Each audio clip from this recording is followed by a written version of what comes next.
Somebody tell me, what team did Hans play for in 2020? So I think he played for St. Louis. What do you guys, what is the footnote and the strength of the graphic and number 12? I don't know. You want, what are Daniel's games? I want to not like make this go away. He did play for the St. Louis Archbishops. Now the question is, if Hans played for St. Louis and this occurred, like, what happens now? I mean, what happens? Because of course US Championship is supposed to be starting tomorrow, I believe. So this is gonna be wild. I will pull up Daniel's stream for a second, okay? Because the thing is, I don't actually know. You know what, mods? Can you get me Daniel's games from 2020? I want to look at the games with a open mind. I don't want to see like I want to look at. I just want to look at the games. I want to look at the games. So if mods, if you can get me the games, I'll look at it and then I'll pull up Daniel's stream after that. But this is bad. This is bad. Oh, it wasn't St. Louis, it was Norway. So I'm smoking something. Okay, it wasn't St. Louis, it was Norway. So he played for Norway. Wow, even crazier. Ay ay ay. I mean, ay ay ay. What a disaster all around. Ay ay ay. Okay, I'll just pull up Daniel's stream. I guess I'll just pull up his stream. This is a disaster. And this is also a disaster because without looking at the without seeing the 72-page report, what happens? Like, it does not say that there is clear proof that he has cheated over the board, but they say that statistically he is the fastest improving player in the entire history of chess. That is what they're saying very clearly. Very clearly. So yeah, I'll pull up Daniel's stream. I'll just pull up Daniel's stream, I guess, unless I have the games. Daniel wants a call. Okay, sure. I'll jump. We can just jump on a voice call. We don't have to do cams. Yeah. I mean, we can jump on a call. Talk about an outlier. I mean, greatest outlier in the entire history of chess. Literally the greatest outlier in the entire history of chess. I mean, I don't know. Oh man, this is going to be insane. This is going to be completely insane. What happens with the US Championship? Because honestly, I feel like there's a real chance that now that this has dropped, you could have top players in the event saying they're not going to play against Hans. You could have that. I mean, you could have Fabiano look at this and see, like, you could see that he's done this, greatest outlier of all time. You know, they say statistically extraordinary. They could just be like, okay, well, I'm not going to play him. I'm just not going to play him. So now, I mean, I think where this is all going to shift to is, it's going to shift to St. Louis and what they do. All right, so I'm gonna let's see. Okay, sure, I'll jump on a call. Sure. Let me adjust my sounds though. Let me unmute Discord. I normally have it unmuted. Okay, let me jump on a call. Hello? Hey, how's it going? Good. Give me a sec. Let me just my chat. Can you guys hear Hikaru? Yeah, we don't have to do cams. It's fine even without cams. Just talking is fine. Yeah, agreed. Man, this is nuts. Do you actually have links to those games? Like, just because, like, I mean, I could pull up your stream, but just so I can like pull it up for my stream as well. You mean my games against him from April 11th? Yes. Let me Discord those to you. Let me see if you can open up the link. I'm gonna send you a link to the page where the games are. Sure, that's fine. Just a second. See if you can pull this up. Okay. Sent. Let's see if the link works for you. Okay. Second, let me pull it up. Okay, let's see. Oh wait, no, this is just my games against Hans. Oh, I can search. Oh, I can just search. I can search for your games somehow manually. Others' games. 1 second. Okay, it's GM Naroditsky, right? It's GM Naroditsky, and Hans was on Hans Cool Neiman at the time. Okay. Yeah. Let's see. Oh, it says 0. Wait, what did I do wrong? 1 second. Okay, others games. Long last name. GM Naroditsky should be in just live chess. Hans Cool Neiman. Any result? Let me see. Why is it not working? You said it was April. You said through April 11th, 2020. April 11th. Okay, let me Yeah, for some Oh, reason. it's Daniel Naroditsky. My chat is saying you're Oh, getting... oh, it's Daniel Naroditsky. Sorry. Okay. Yeah. Okay. Oh, sorry. Did I say it was? Yeah. It's just Daniel Naroditsky. My bad. Okay, Daniel Naroditsky. Sorry, I don't know my. Okay, yeah, I got it. Okay, so it was not August. It was. Wait, why do I see May? Let me just pull it up. Oh, right, live. Yeah, we played a ton of that around that time. Yeah, April 11th, 2020. It's like should be 14 games or so. Right. Okay, okay. April 12th, I think. Okay, one more page to go. Okay. Oh man. Okay, so it's April 11th. And you played 1, 2, 3, 4, 5, 6, 7, 8, 9, 10, 11, 12, 13, 14 games? Yes, that's correct. Okay. So where do we start? Oh, by the way, actually isn't it kind of weird that I'm just looking at the accuracy right here? Like it goes way up and way down. Like there's one game with 57.1. So the weird thing is when you actually click on the games, the accuracy it displays then is different and usually lower than the accuracy it displays on the game on the screen where it just has the results. Which one is more trustworthy? I don't know. Okay, so which game should we start with? I guess the one where you had the black pieces. Is it 24 moves? We can do 24 moves and I won. Okay, so talking about? Are they saying so? They're saying that basically there was suspected cheating in games that he lost as well? It's saying number of games likely cheated in 14, so it's saying all of them. Okay. Which game do you want to look at? I'm kind of curious. Well, I mean, I guess we can take one of my losses. I mean, you want to take the second loss in 60 moves? Sure, absolutely. Yeah. Take a look at this game. I pulled it up. So if you click on it, so it was saying 96% on the game screen. Okay, now it's loading, and it's saying 85.2 once, in the game review tab. Right. Okay, so let's see. So I wonder which one is more trustworthy. Okay, so this looks like a normal game opening. I mean, you play a good opening. It's pretty normal. I'm basically looks like I'm winning out of the opening. Right, but I mean, I've also played this a lot. I've won a lot of games with black in the setup, so it's white feels winning, and then you're losing. Right. Okay. So this looks H5 is. I mean, I wouldn't say it's a crazy move. It's definitely a little bit. It's a pretty good defensive move. Yeah, because it stops G4 and castles. Okay. Yeah, he was kind of outplaying me from a lost position. Castles. I'm looking at bishop F8. Takes. Okay, more or less normal. Yeah, it looks. And now we get to the end game. Okay. Yep. Okay, F6 makes sense. Yep. D8. Okay. Rook G8 F4. Takes G5. Right, yeah, it just seems like he just gradually outplayed me. Ooh, F5 move. Nice move. F5? Yeah, F5 is a very nice move. Yeah, because can't take because of... Wait, can't take... Oh, because of takes a 93, obviously, yeah. Right. Yeah, I mean, this game, I mean, of course, both of you guys are low on time, but it's impressive. Again, we don't know, like, what that means. Does it mean, like, it's like... Because if it's suspected in all 14 of these games, though, it's not going to be every single move. And the other thing is, yeah, exactly. I think a lot of people aren't understanding that. It can mean one move, right? It can mean... so... It's not saying how frequently he, they think he was doing it. Right, exactly. It doesn't mean every single move. Okay, so it's at depth 20. Yeah, I mean I don't know. That game doesn't look too crazy to me, but you're right that we don't know because it's like when I look at this, I hear chess.com saying they think there's likely cheating in all these games. It's like I'm expecting him to just like blow you off the board, like just mow you down. Yeah, same. That's like what I thought I would find. Right, but is it like that with other games as well? There were a couple of games that were sort of like that, but when I looked at them, there were still like a bunch of mistakes. So let me give you an example. Sure. No, sorry. I switched Stockfish to depth 26. Okay, there we go. Let's take the game. Let's take the 24 move game that I lost.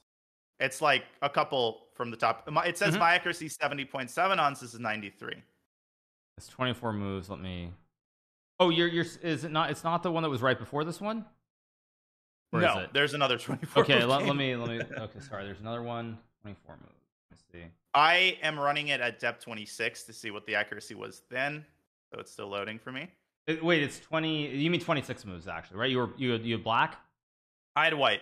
Oh, you had white. White, so 24, and then in the final position, the queen is on b4. The black queen is on b4.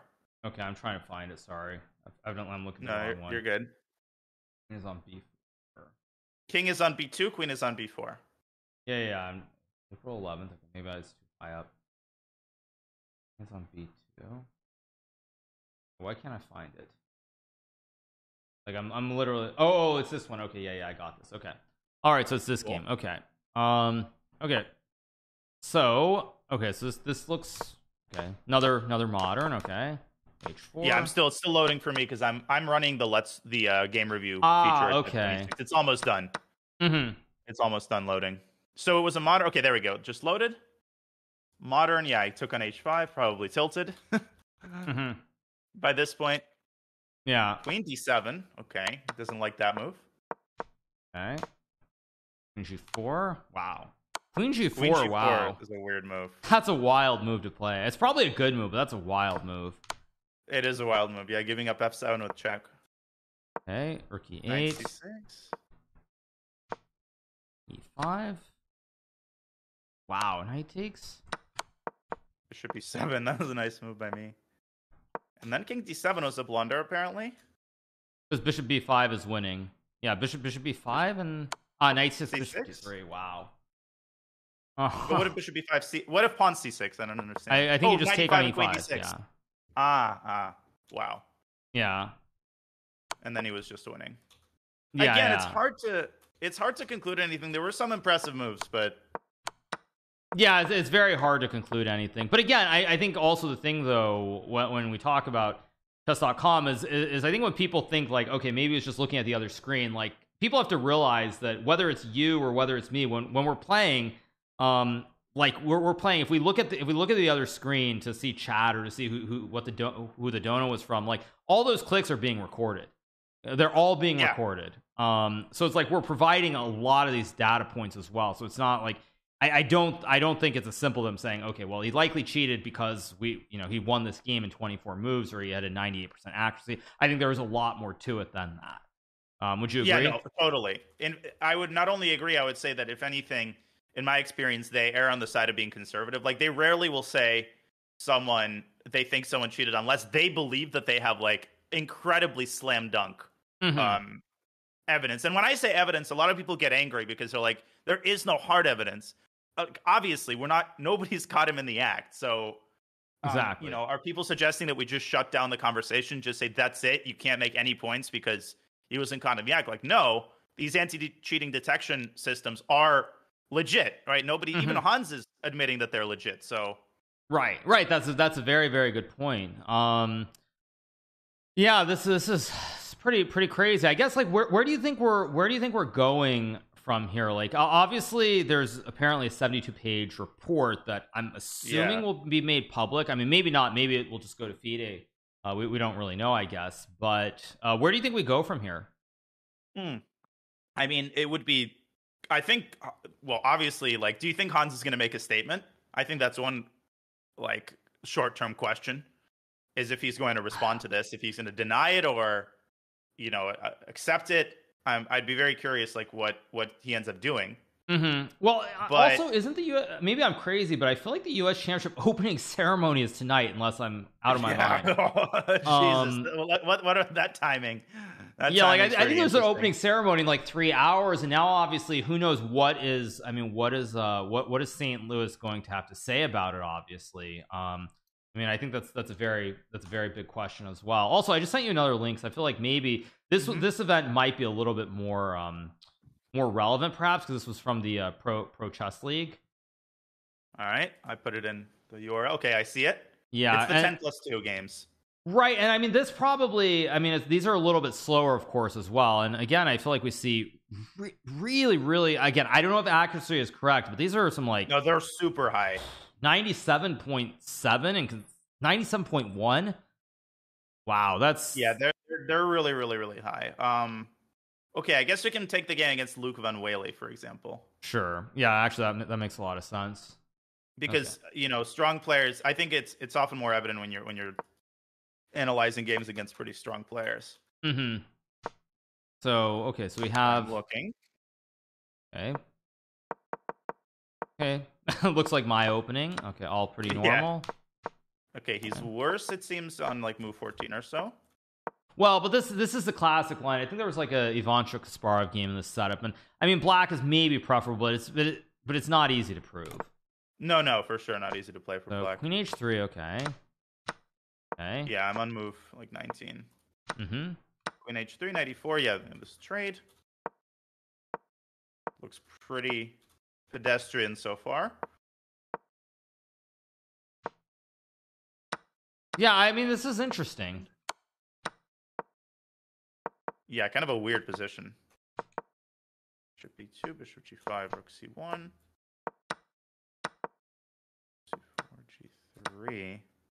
G3 on move 27 is slightly odd move. Okay, he wants h4. It's not too crazy, I guess. Yeah, that's the thing. It's like, but there are a lot of blunders in this game, so I'm a little bit confused. I would want ideally to know at which points they think he cheated, like at which moves, and maybe I don't think that's ever going to be made public, but like for any given game, are they saying that he cheated because they have toggling evidence or because they think there's like suspicious moves, right? I would want to know that ideally, because just from the games themselves, it's kind of hard to say. Right. Yeah, I mean, my read is probably right. I bet it's a combination of toggling and or like top 3 moves, something of that nature, as well. And I think, yeah, again, I'm sure there's much more to this. If it's in the report, remains to be seen, obviously. Yeah. But yeah, this game, these games so far don't look too.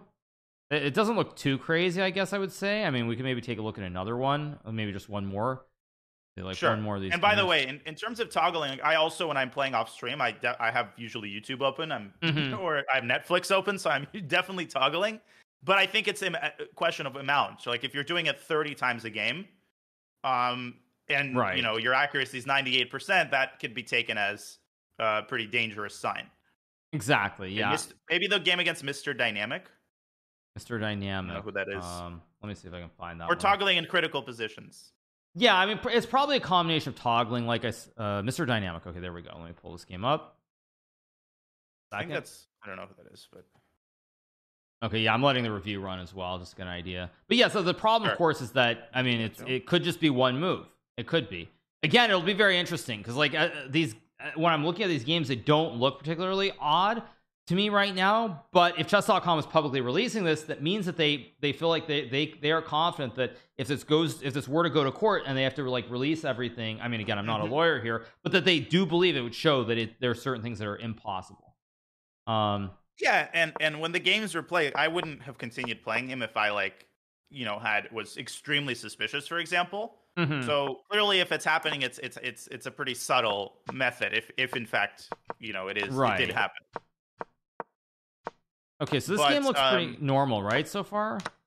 My reviews still okay. I can actually look at the game while the review is running. Yeah, it looks like pretty normal opening. Maybe black slightly worse.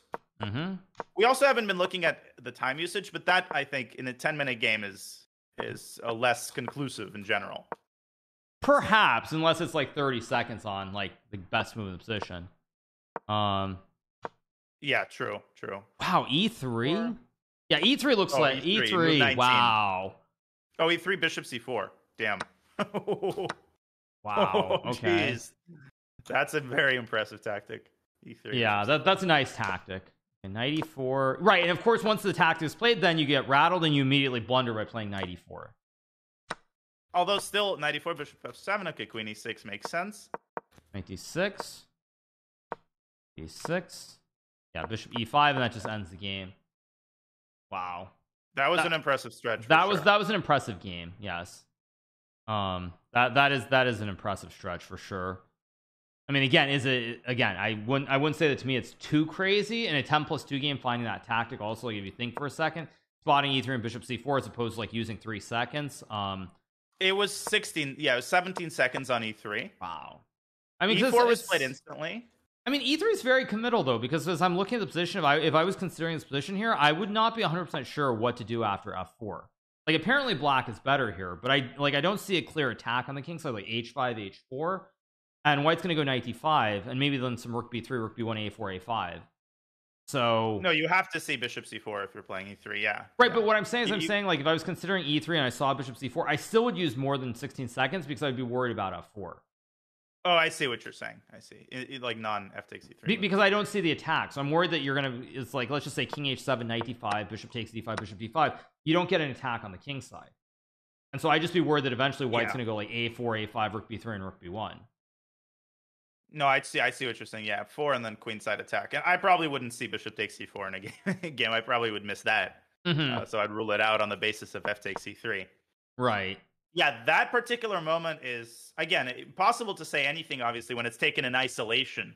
But maybe taken together with like other moments like this, you could, argue for something.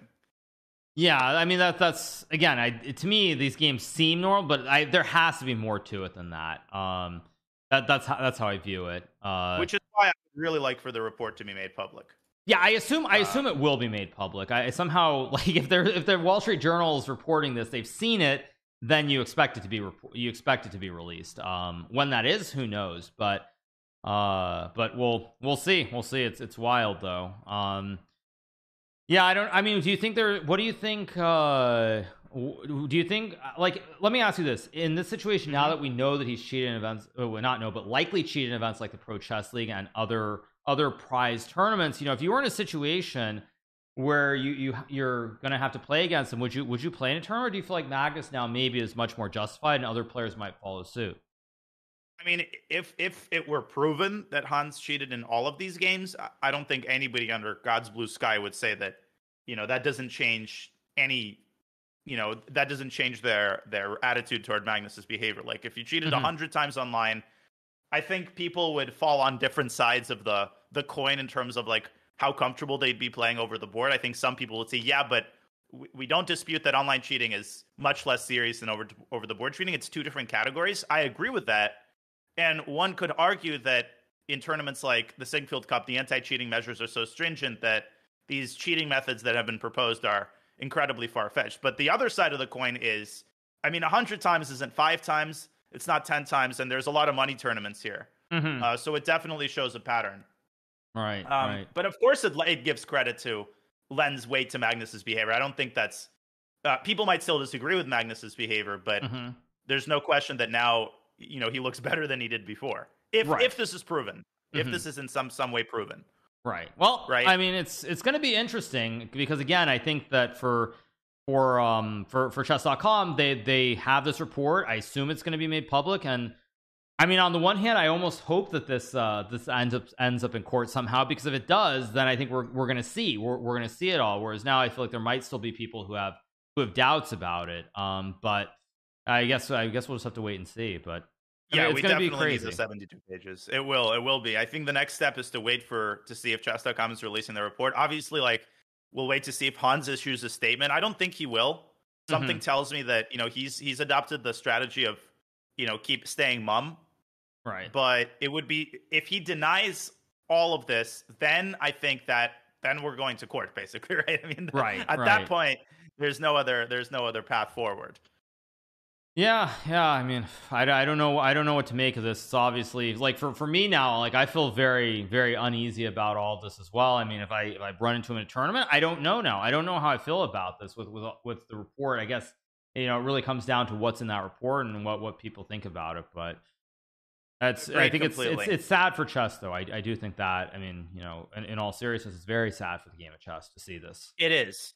A lot of people say that all publicity is good publicity, but I don't agree with that. This is a very dangerous situation that is, like, causing. It's just a lot of negative emotions and people at each other's throats. And I just wish people would understand that it's a nuanced situation with a lot of facts that are still coming out. So it's impossible to make any hard and fast conclusions. Right. But yeah, I feel uneasy about this as well. Of course, it's if this is proven, it's incredibly extensive. But you know, we'll see. We will see. So, all right. Well, I think we've covered what's out there for right now. It's great talking to you, and I guess I mean, hopefully Likewise, we'll Hikaru. play later in Title Tuesday. So thanks for coming on. Yeah, good luck in Title Tuesday, Hikaru. Thanks again for calling me. It was nice talking. You too. Bye. Yeah, you guys, this is I don't know what to say. I'm at a loss. I'm kind of at a loss for words right now. Thank you so much to everybody for the gifted subs, from Mamba, from Rajneesh. I do appreciate it. Sisyphus as well. I'm really, I don't feel good about this. And I'll tell you, here's the thing. Like, when people say two browsers, or you talk about times and these things, there is a reason chess.com's probably not going to release how their algorithm works, and I'll tell you exactly why. Because let me give you an example. Let's say that there's something, like, hypothetically, where it's like, if you use, where the number percentage wise, say after you use more than 10 seconds, the percentage of playing the absolute top move is like 99.99%. Let's just say, like, all the toggling, all the data they have, and there's like a 99.9% chance that if someone uses 10 seconds and they play the top first or second move like 5 times in a game, for example, let's just use that as a baseline. If people know that's what it is, and there's some stats and it keeps decreasing with every second, then you can, like, then someone will be able to realize, but maybe I can do it in 8 seconds, or maybe 7 seconds, or things of this nature. So that's why I don't think it is going to, I don't think that the algorithm will be in this 72-page report. I'm very uneasy about all of this. So very uneasy. And I think right now the big question is what is going to happen in the next couple of hours, because we have the United States Chess Championship, which is supposed to be starting tomorrow, I believe. I will check that right now. Let me just double check to see. US Chess Championship opening ceremony 2022. Let me just pull this up. Yes, Tuesday, October 4th at 5:30 p.m. Central Standard Time, which is 6:30 p.m. Eastern. So the opening ceremony for the US Championship is supposed to be in 2 hours and 15 minutes. And I have no idea what they're going to do. I have no idea what players like Fabian or Levon or Wesley are going to do now. And I think we're going to hear a lot more information. I think we're going to hear a lot of stuff in the next couple of hours, and I don't know what will happen. I do not know. This is obviously a very serious, very serious story. The implications of what has happened now with Hans are extremely serious for the future of chess. What would I do? I said this before. Thank you so much, Rajneesh, for the 20 gifted subs. I said this before, and like I said this, and I think I still probably stand by what I said, which is that I said that if it turned out that Hans' cheating online was like in one Title Tuesday, or it was, a couple of random games, on stream, whatever it might be, that probably I would be willing to overlook that. But if there was consistent cheating in prize money tournaments online, I'm not talking about over the board, any of that stuff right now. If there's consistent cheating in online tournaments, I don't know how I'm supposed to be okay with that, because of the fact that you're taking money out of professionals' pockets by doing that. You look at the players of the world, and I'll just use like streamer examples. You look at the Borniks of the world, you look at the Jossmans of the world. These are people where they're playing these tournaments to make a living. These players are playing to make a living. And with this happening, you are cheating them out of an opportunity to compete for prize money, to make a living. And I mean, I don't know what to say. Now, of course, over the board is a whole different story. Right now, we don't know what is going on. They did give a couple of stats that, hey, how's it going, Born and Chess? They did say that essentially it sounds like there's nothing conclusive, but he has the fastest rise of any player in the history of the game. If I read the graph correctly, I could be reading the graph incorrectly, of any player in the game greater than Bobby Fischer, even, or Magnus Carlsen for that matter. Now, does that mean there's anything conclusive? No, it doesn't. But at the same time, it's also very hard to believe that somebody has cheated in all these random matches, and then also in these prize money events. It's very hard to believe that someone can do that, and somebody can do that, and then at the end of the day, they also happen to randomly have that switch go on, and they're a better chess player than Bobby Fischer, the greatest. I mean, okay, we can debate greatest player, but one of the 3 greatest players in history by a big margin, alongside Garry Kasparov and Magnus Carlsen. So I don't know. I don't know what is going to happen in the next hour and a half. I do not know. I do not know what is going to happen. Did it stop at a certain point? Well, it sounds like in 2020, Okay, let me do some postulating here. If we go back to the article, I'm gonna pull this article back up and change the scene. If I change the scene here to this, if we look at what happens, the way that I'm gonna read this based on what they're saying is that it sounds to me like, based on the Vice article where Maxime Delugi was given a first, a second, I think a third chance as well, I suspect that chess.com gave Hans multiple chances, probably because he was a kid. You look at this, July 7th, 2015. That is as a 12-year-old. I mean, it's obviously a very serious situation, but he's a kid. He's 12 years old. Like, you have to realize he's 12 years old. And so the way that I read this is probably chess.com gave him many opportunities, and they kept giving opportunities up until 2020, and I think probably the account was closed or something of that nature happened. And that's what we see on the screen here. You see one time on July 7th, 2015. And if 12 years old, I mean, you're gonna hold something against a 12-year-old? Of course you're not. You're gonna be sympathetic. You're gonna understand mistakes happen, things of this nature. But at the end of the day, then you see things like Title Tuesdays, you see Pro Chess League. I mean, and who knows if this is it? This is probably just what they feel confident that they can actually statistically prove something on. So I don't feel good about this at all. This is really bad. This is why no data, because I think he was banned. That's why. The report made no conclusions about Niemann's in-person games, but it also flagged his play from 6 over-the-board events, saying those merit further investigation. Okay, yeah. Oh, I mean, I don't know what to say. I think at the end of the day, we're probably going to hear something. I'm betting in the next hour from St. Louis. I assume we'll hear something. I assume we'll hear something from St. Louis in the next hour. I think there's no doubt about that. I think there's probably also going to be a question of talking about the players who are playing there. I assume that you look at Wesley So, Fabiano Caruana, Levana Ronian. How are these players going to feel about the situation? I don't think they're going to react very well to this. I think they're going to be very shocked and very unhappy by this. And so I don't know if they're going to be okay with Hans playing in the tournament either. So there are a lot of moving parts at the moment.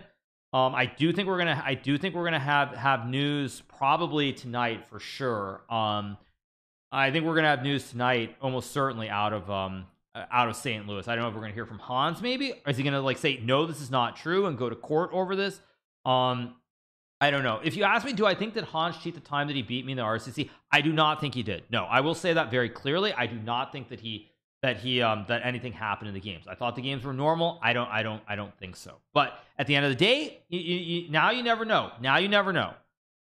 Pro Chess League actually really stands out because that's a big event. You're playing as part of a team. It is not an individual event.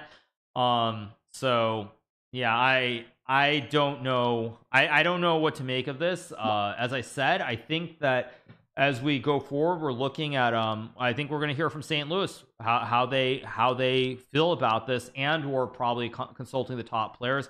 Would I play Hans in live events? I mean, I want to see this report. I want to see what is in the I want to see what is in the 72-page report. I find it I would say I honestly feel like there's no chance that this is not a public report, because again, well, maybe not though. Maybe theoretically they could avoid releasing it, and then if Hans were to sue chess.com, then they have to release it. But again, I find it hard to believe that this is not going to become public, because why would you only share it why would you share it with the Wall Street Journal and not share it with the world? That really makes you look really bad. And so I assume it's going to come out at some point. That's my guess, is that probably Wall Street Journal gets the early scoop for the article, and then it comes out at some point this week, I would guess. Because again, if the report must be done. If they have a 72-page report and Wall Street Journal puts this out, that means Wall Street Journal has seen the 72-page report. He was still playing after August 2020, wasn't he, on another account? Maybe, I don't know. Oh, do I have a game something? Oh wait, why am I I don't know why I'm watching this game. Sorry. Let me close this. But yeah, this is bad. This is bad. I'm not playing. Apparently I was following somebody. WSG probably paid for the exclusive rights to break the story. I don't know. I don't know, but this graph, again, a lot of people have been trying to say that Hans does not have this, you've seen things like this Brazilian guy. Now I don't know anything, I don't know. I saw a lot of people were thinking that it's not legitimate. Some people thought it's really damning. Nobody really knows where to fall on it. but chess.com, they are coming out here and they are saying the over the board strength improved. Now who knows what they're using, the linear extrapolation. I don't know what that means, but they're showing quite clearly. And by the way, actually I don't know how this works, but just looking at this, let's see, you use Jeffrey. Jeffrey is at 15. You have Gukesh at 16, Magnus at 16, Vincent is at 17 or 18, and you Bobby Fischer at like 18 or 9, I guess like 18 and 17. Like it feels very incremental, right? It's like 1 point, and then boom, here's Hans Niemann at like 22, and Bobby Fischer is at like 18. And Bobby Fischer, think about the greatest, like, I mean, played some of the greatest games. You think about those US championship games, all these things. It seems very difficult to believe. It seems very difficult to believe. And you know, I also want to say something else. So there are a couple of the American juniors who have been rising. One thing that we speak a lot about is, as a lot of these players, even if they had some massive jump, they were showing signs of brilliance. So I would talk about like Ding Liren, for example. Ding Liren, like his rating did not, he had this like big spike suddenly at a little bit of a later age, I think it was, but there are two reasons. A, he was playing in China, and then B, well, actually, no, he was playing in China, so he didn't have the opportunities. But B, what I was going to say is that for me, when I saw Ding's games, there were some of these great games in the King's Indian defense that he played where he was winning. So you saw sparks. You saw these sparks of brilliance. And I also want to say, like, when I look at a couple of the American juniors, specifically Christopher Yu and Andy Woodward. Now, Christopher Yu is 15 years old, and Andy Woodward is 12 years old. Like, when I played Andy Woodward in the Lee Chess 960 event, for a 12-year-old who's just like an IM and playing against me, he played extremely well. There were no nerves. He didn't like, I didn't sense that fear that you normally expect. And that was very reminiscent to me of a young Magnus Carlsen when he played in the World Cup against Levon Aroni in 2004 in Tripoli, Libya. So like you see these glimmers, and like Christopher Yu, I've seen sparks. Like Andy Woodward, I've seen sparks. With Hans Niemann, like I never really saw sparks in his game. So I mean, basically it sounds like what we're saying is either he is literally something magically clicked and he's the greatest player of all time, or something has happened, is what it sounds like. Christopher, you lost Levy, yes, but I'm saying you see those glimmers of, you see like the madness, you see the brilliance. So I mean, we'll see. We'll see. We'll see what happens. See, check Mike Klein's reply on Twitter. Okay, I can obviously cover that. Let me see. What was his reply? I mean, the internet's probably on fire now.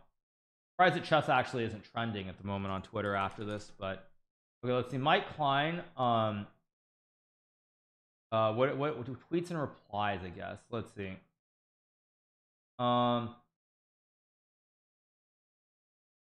Let's see. Okay.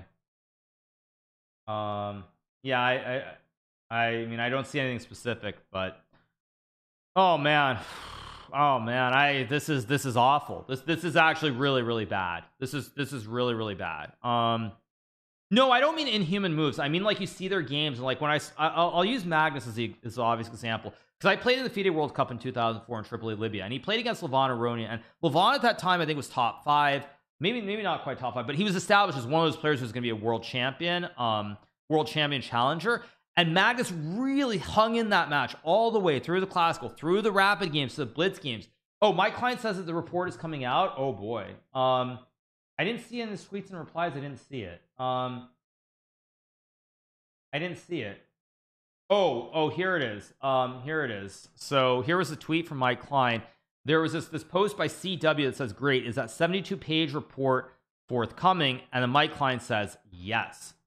Wow. So this is really okay. So there's your answer. We're gonna see it, and we're gonna see it.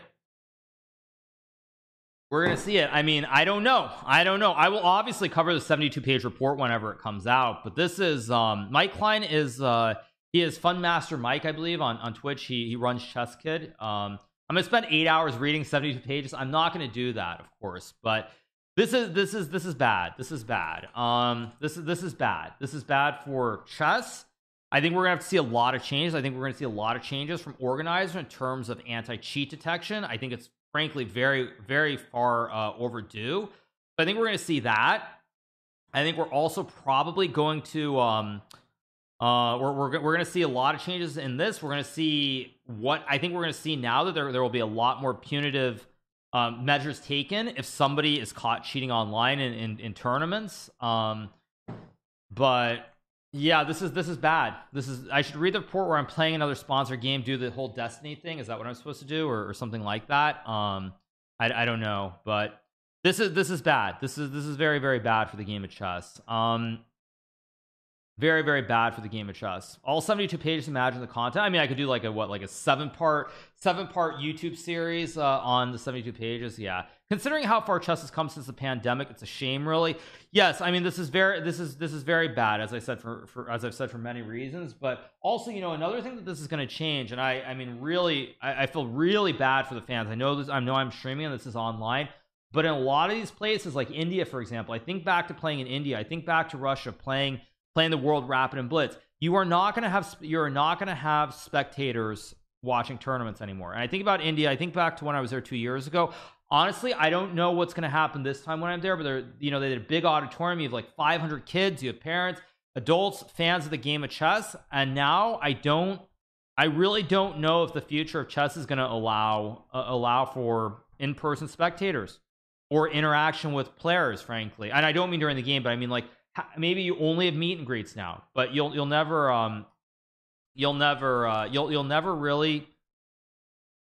probably never see chess the way that it was before.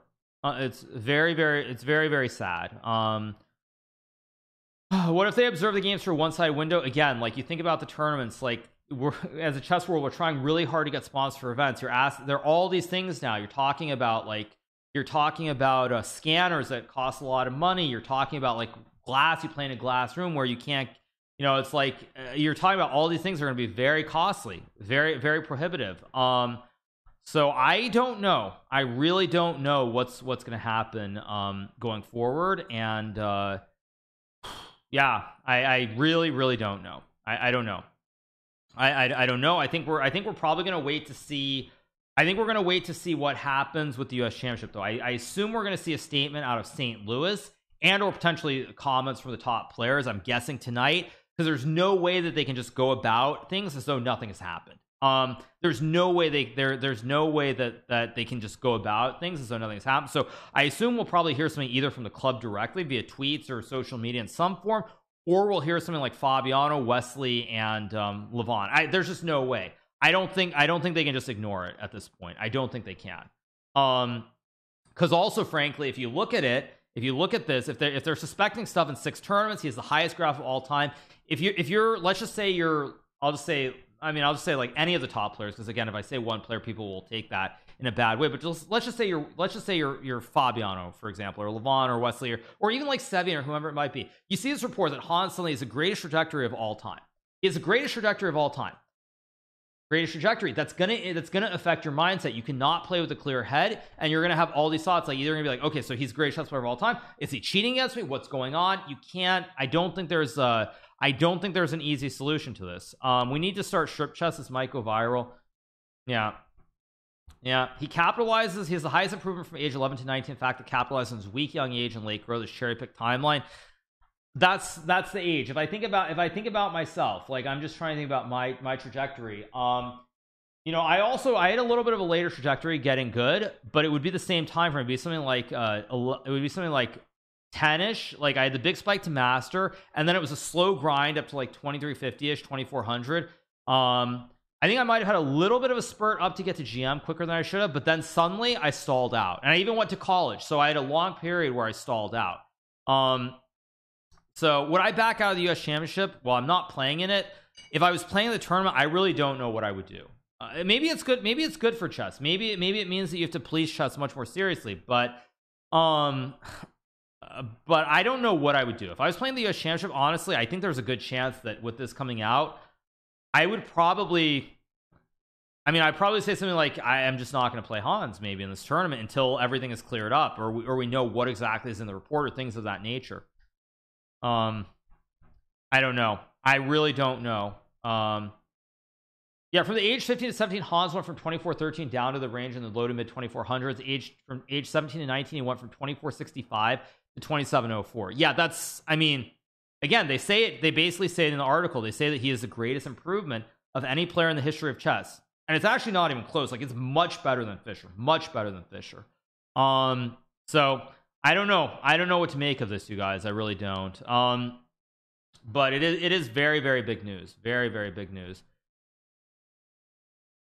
Do you think the people who criticize Magnus for playing, I think they'll owe him an apology? You know, I it's a very tough situation because, like most people, I feel like Magnus, there should have been a better way to handle it, honestly.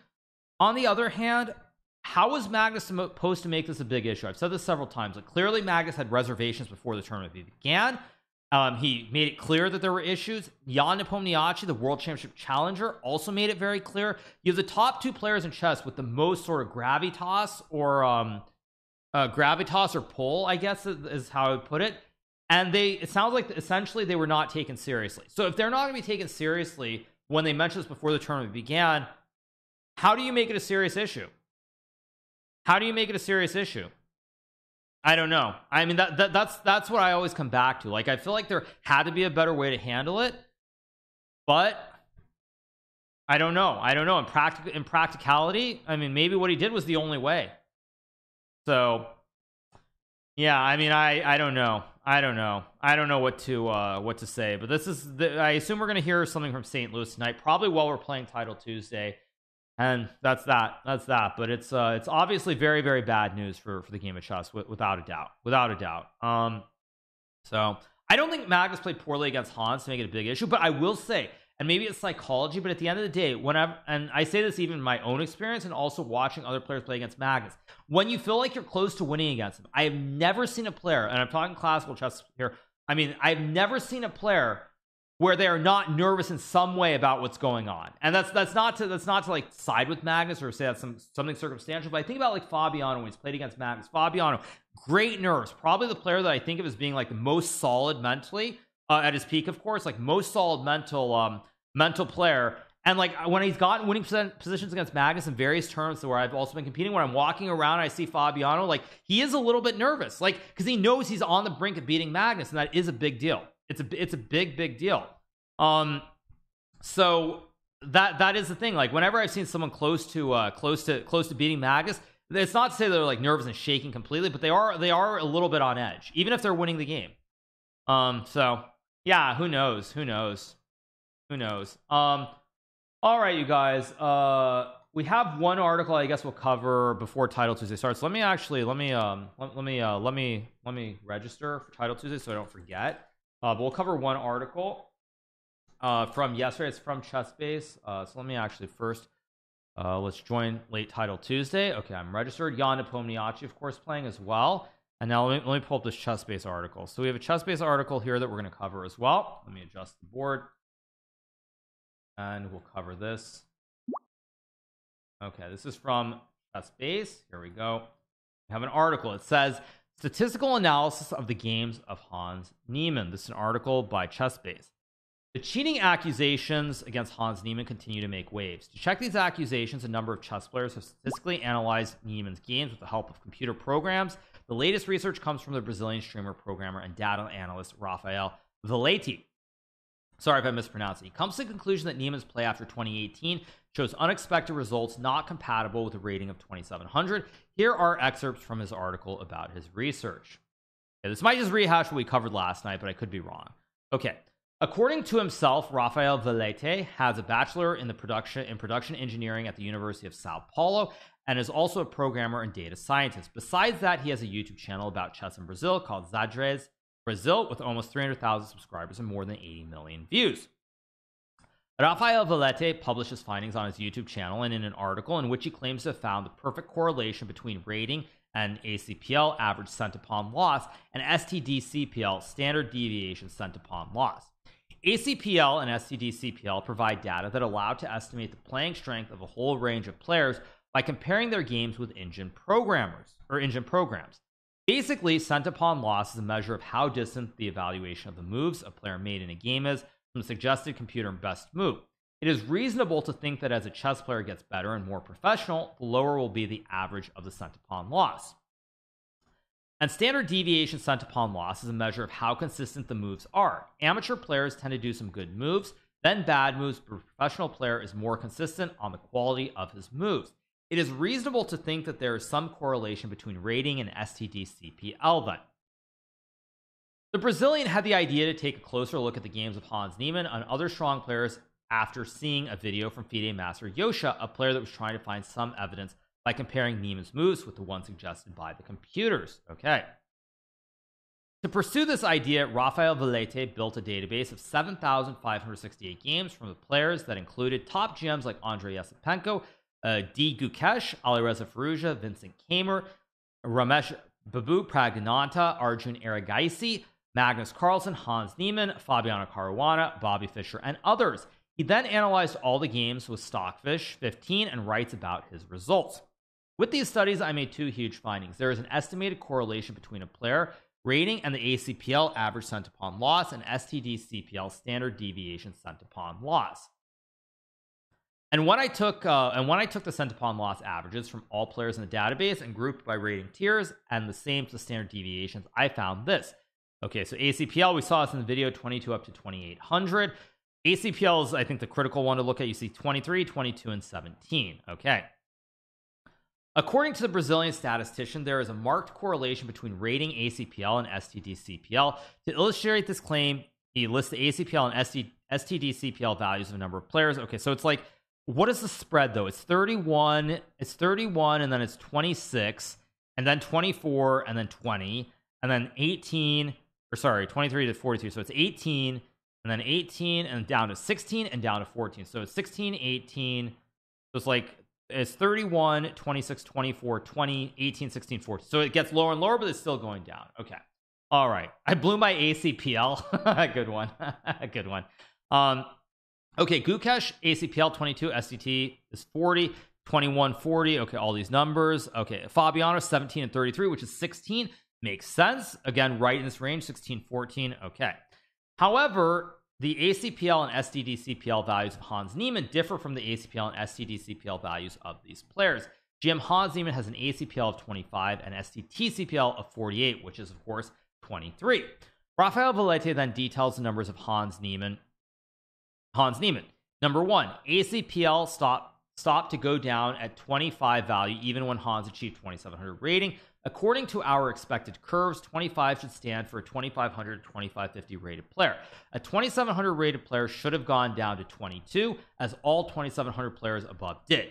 So again, you can debate the math here, but if this is actually true and all of them it goes down and he's the only one where it doesn't, this is just another example of something that I don't know, if nobody else has the same, if there's nobody else who has the same thing, it's very hard to believe that this is just complete nonsense. Okay. STD CPL is at 48. The lowest value he achieved was 44. Again, those are values found in a 2500 2550 player. A 2700 rated player is expected to go down to value 38. This level of 48 shows a high variation regarding the quality of his moves for a 2700 rated player. Moreover, according to Rafael Valete, the data of Niemann changed dramatically after 2018. The years before 2018 show an unexpected curve, linear with decay on ACPL and STT CPL, so it's going down, makes sense, expected values, but the years after 2018 shows unexpected behavior, low correlations in ACPL and STT CPL not compatible with the 2700 rating. Outlier, I mean, again, we'll see. After listing all these data, the Brazilian streamer asked the big question. The big question is, what can possibly explain a 2500 strength player achieving a 2700 rating, and concludes, I have pointed a new direction showing the perfect correlation between ACPL, STT CPL, and rating. I have explained the steps that I took. Anyone can easily replicate it. My contribution is done. If FIDE wants to use it as a complementary method to use in the ongoing investigations, it may be helpful. It may not be. I don't know. I just feel happy with what I found and thankful to have the opportunity to spread it to the world.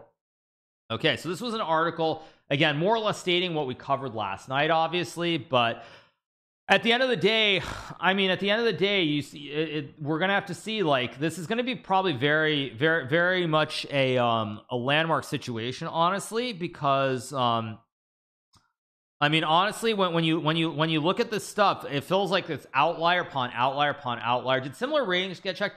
I'm gonna say this. I assume when we look at the Wall Street Journal article that or not the Wall Street Journal article, but like the 72-page report. Like now I think you have to think back to the actions of like Danny Wrench and Eric Alabes over at chess.com, and I think it's very clear now that when they were saying they had spent the last couple weeks on this is what they must have been doing. Again, when you put out something like this, it's, I mean, I assume that you have to be operating from the standpoint that Hans probably, if he hasn't cheated, he's gonna sue you. Why not? Because if he hasn't cheated, then of course I mean, his career is basically over. So you would assume that they've probably been working on this with like legal, probably like a bunch of lawyers. They've probably been looking at all these stats. They've been I assume they've probably spoken to many statisticians who are looking at this data as well. And I mean, this chart is really brutal. This chart is very brutal. So like, we can talk about the correlation, how the 100%, you know, that has been debunked. Now, it's a great starting point to try and show something out of the norm that has been debunked. But you're seeing all these different stats, and you can say some are, I mean, are you going to really say that all these stats are false? Because you have to say all the stats are false is what it feels like. That's what it feels like. You have to say that all these things are wrong. Like, you have to say the Yoshi thing is wrong. You have to say the Brazilian guy does is wrong. You have to say Poonan's videos on those tournaments is wrong. You have to, and actually I think Poonan's videos were on ACPL, actually, if I'm not mistaken. So you have to say that all these people are wrong. Everything, oh, it was altered for views. Oh, it wasn't debunked, it was altered for views. Okay. But you have to say all these things are wrong, and now you also have to say chess.com is wrong as well with what they've done. So yeah, I mean, this is pretty bad.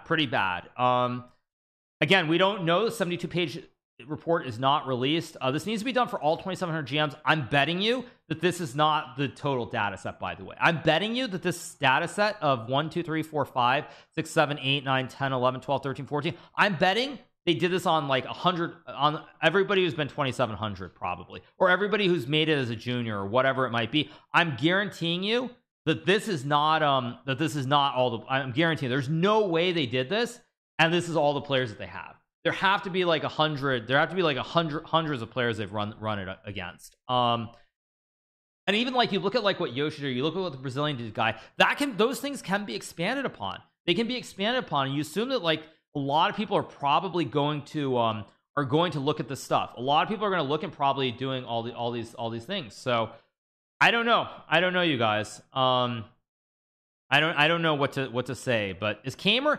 No, I mean, obviously is not. I think what it's saying is that Kamer's, I actually will say, you know, speaking of Kamer, because I followed Kamer quite close for a while. Kamer, what happened is that he was a very promising junior probably 3-4 years ago. Everybody knew who he was. Everybody knew he was working with Peter Lecko, the former world championship challenger from Hungary. But then Vincent, he is in Germany, and he had to go to school. In Germany, you got to go to school, you know. So he had to go to school, which I think definitely stunted his progress. And probably the upswing like this is because Vincent is now, he's done with school and he's playing chess professionally. So at any rate, we're gonna see what happens. But this, I mean, this is really, I mean, you basically have to. I feel like we're in a situation. There really are only two ways to look at it. Dayak has had a huge. You're right, Dayak actually. Look at Dayak. Terrible 12. I mean, Dayak, like, yeah, he's just no good at chess, right? Because Dayak actually, he's had a big spike too. He's like 2650 3 years ago, or maybe not 2650, but I knew he was going to be 2700, and he's like 26. He's just way down here. Terrible player. What can I say? Red line is Hans Niemann. Yeah, obviously I'm being facetious when I say that. Dayak is a great player. Big fan of his play. Really good player. The really interesting thing is that Hans is an outlier in any analysis. This is also true. Yes, he is an outlier in every single analysis. Like, you can say this one's wrong, that one's wrong, but he's always an outlier. I mean, you got to be pretty amazing if you can skew every single data point in that favor, in addition to the fact that he is admitted to online cheating, and it looks like he's cheated in at least 100 games, and at least in 4 or 5 tournaments with prize money on the line. So I'm probably too weak to be in the graph. That's probably true, actually. Yeah. I mean, to me, this it feels like they've done their research, and we're gonna see what happens, you guys. We are going to see what happens going forward. But I'm betting we're gonna hear something out of St. Louis tonight. Probably, I'm definitely playing Title Tuesday. I was intending to end afterwards, but I'm betting that something will be out by the end of Title Tuesday. So I might have to stream even beyond Title Tuesday. Maybe this will turn into a 12-hour, 24-hour stream.